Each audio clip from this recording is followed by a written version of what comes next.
You were the best of the best. But the proudest day of my life was when you turned legit. You started a family, and you got out of the life. What's going on? Chris, come home. It's my brother.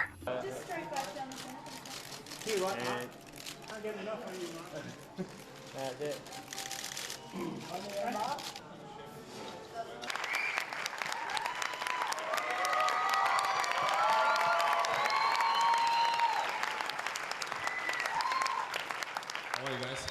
I think they like you. That's a much bigger cheer than they gave me. They think I'm somebody else. You were a smuggler in this film. Is that because you've always wanted to be Han Solo, or because you always really wanted to be in a famous fight book? Both.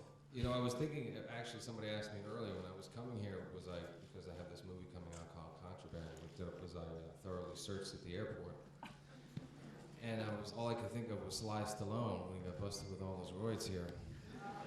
But no, I saw the original film, I really liked it, and I thought it would make for an interesting remake because the character, you know, he's pretty badass, but he's also pretty smart, and I just thought it was, oh, well, thank you. I don't believe that, but thank you. He wasn't written that way. Mark brought that to the party. No, actually, I wasn't. I showed up because I was promoting The Fighter while we were making this movie, and I had been training for that movie for 4.5 years, and I literally, once I finished that movie, I started drinking a lot of beer and wine, and when I showed up on the set, the director was a little disappointed, but he couldn't fire me at that point because I was also the producer. Well, I did. Which is a very sensible career move in that regard. Can we start? Matt Harris, who is from the UK, he tells us in brackets here.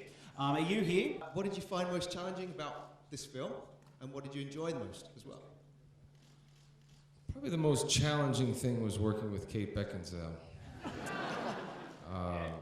And probably the most enjoyable thing. Oh, it was one of those things where we got kind of everybody that we wanted in the particular parts. I was able to work with, because I was producing the film, with the casting director that I liked, and also working with Balthazar. The guy who directed this film was the star and the producer of the original. And it was just a nice change of pace. You know, we made this movie for a very small budget, but everybody believed in the material. And he's a very talented director. He was able to, the biggest budget he's ever worked with was $3 million, so he really knew how to make things work for no money. And it was nice. It felt like a very small independent film. Wow.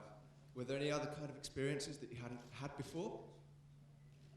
No, I pretty much done most of it all. But you know, it was one of those things where it was only the third movie that I've produced. Wow. And it was, you know, but for budgetary reasons, the most challenging. That's fantastic. Thanks very much. Thank you, sir. What is your home genre now? I mean, you obviously have just seen you in the action role. We see you a lot in those. Is that where you still consider home, or are you more enjoying the dramas?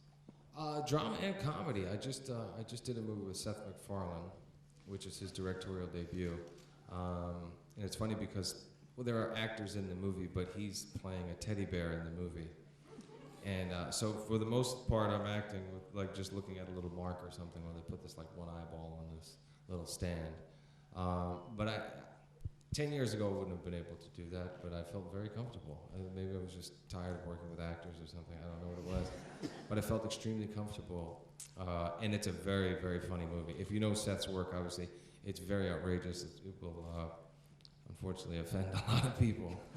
I have seen a few clips. It is a very funny film with a pot-smoking teddy bear. I think it's important to know. Oh, pot-smoking, coke-sniffing, hooker-banging teddy bear. Yeah, it's very outrageous. I'd love to read that you and I have something in common, that you also cried like a baby watching Tangled and The Help.